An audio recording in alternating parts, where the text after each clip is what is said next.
One more week. You have one more week to file your federal taxes. KIT4's Aaron Coogan joining us in studio now. And Aaron, what changes and expectations do we need to know before that April 18th deadline? Yeah, well, that inevitable tax season, not without reason, can be often quite intimidating. With April 18th deadline fast approaching, the IRS urging folks to get their last-minute filings together or submit for an extension before next Tuesday to avoid penalties and fees accruing on your account. Taxpayers requiring this extension will then have until October 16th to file. To clarify, though, this does not push back when you have to pay your taxes, rather just when you have to file. So if money is the issue, the IRS still ensures it's better to file on time and pay what you can now so they can work out a payment plan with you rather than deferring payments and facing greater consequences later down the road. For individual taxpayers filing before the federal deadline, here's what you need to know.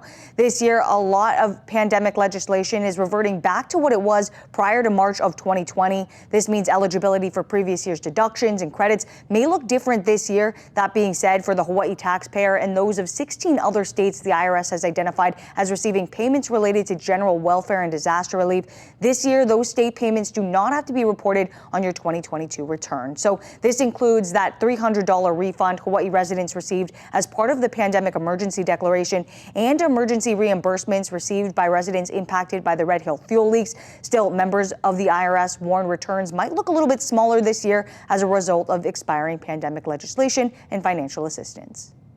With all the pandemic legislation behind us, you may see refunds down a little bit. In fact, we do see them a little bit back to what they used to be.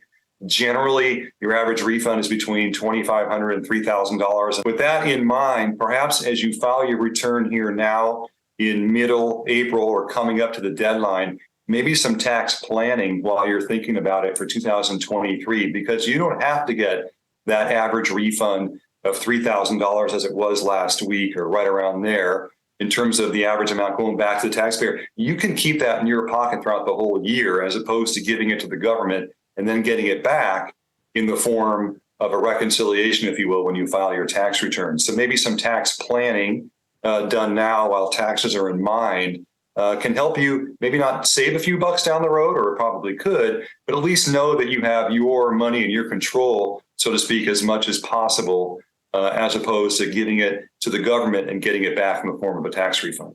The IRS also emphasizing that tax planning extends to making that deadline next week, though including a third party to help file is a viable route. Warnings remain in place to know and trust the source you're going through to avoid discrepancies, scams, and fraud. Now, websites through the IRS are also available to help all taxpayers navigate the filing process. Again, that federal deadline this upcoming Tuesday, April 18th. The state deadline, April 20th. For now, reporting live, Aaron Coogan, KITV4 Island News.